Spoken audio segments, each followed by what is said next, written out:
오늘부터는 이제 5분 묵상을 한번 해볼까 합니다. 영상이 너무 길어서 짧은 묵상을 하는데 좀 필요한 시간을 가질까 해서 오늘 5분 묵상 시작하도록 하는데, 오늘 첫 번째 시간입니다.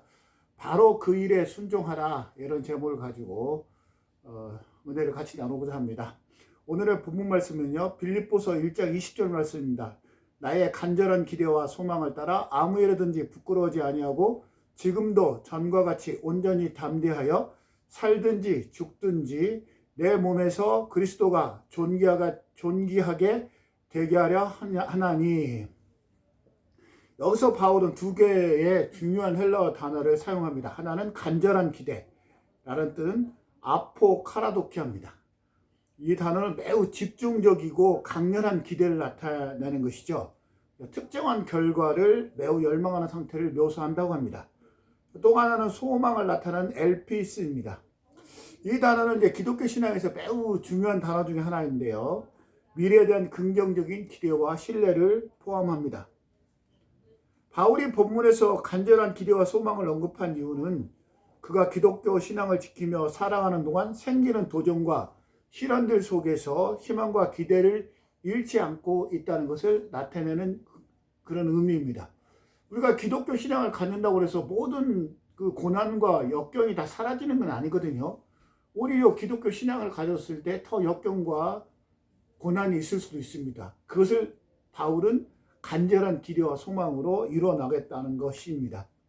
바울은 감옥에 갇혔음에도 불구하고 자신이 겪는 모든 일이 그리스도를 전하는데 도움이 될 거라고 생각했습니다.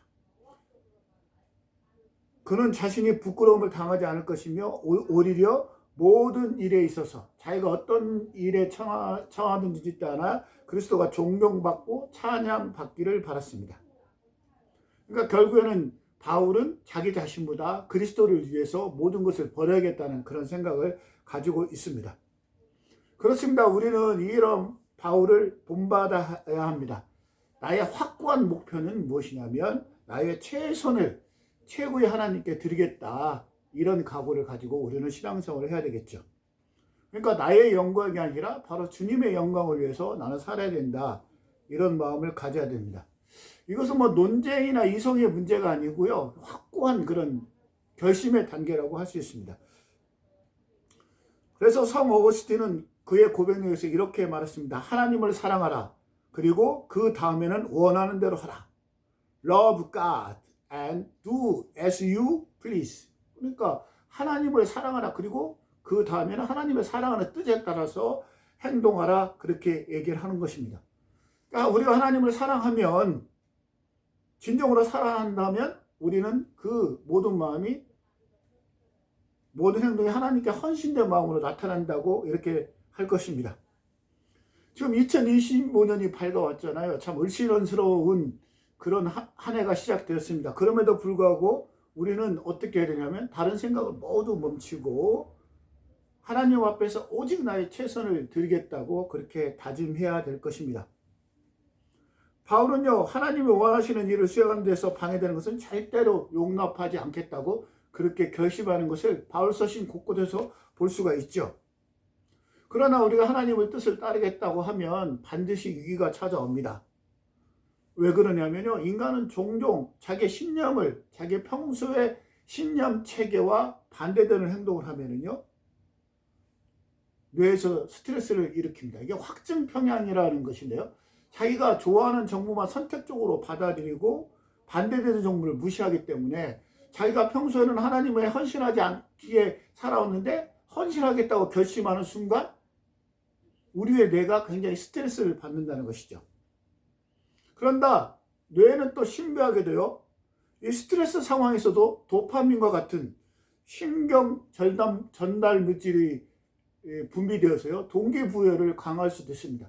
그러니까 우리가 하나님을 믿겠다고 하는 그런 과정이 스트레스라는 그런 과정을 거치기도 하지만, 내가 하나님을 믿음으로써 기쁨이 있을 거라는 그 도파민 같은 그런 호르몬이 분비돼서 오히려 나의 동기를 강화하는 그런 역할도 한다는 것입니다. 그럼 우리는 모든 상황에서 하나님을 믿고 신뢰하는 마음을 가지는 것이 중요합니다. 힘든 상황에서도 하나님께서 우리를 위해서 최선의 길을 마련해 줄 것이라는 그 믿음이 있다면 우리는 지금의 작금의 고난이나 역경도 헤쳐나갈 수 있는 것이죠. 그러니까 신앙의 길은 때때로 인내가 필요하고 인내를 극복하기 위해서는 희망을 잃지 않은 자세가 중요합니다. 그 힘이 어디서 오냐면요, 하나님께서 우리에게 공급해 주시는 그런 힘을 가지고 우리는 지금의 역경을 이겨낼 수 있다는 것입니다. 2025년 새해 얼마 지나지 않았는데요, 오늘 하루도 주님과 함께 승리하는 여러분 되시기 바랍니다. 샬롬.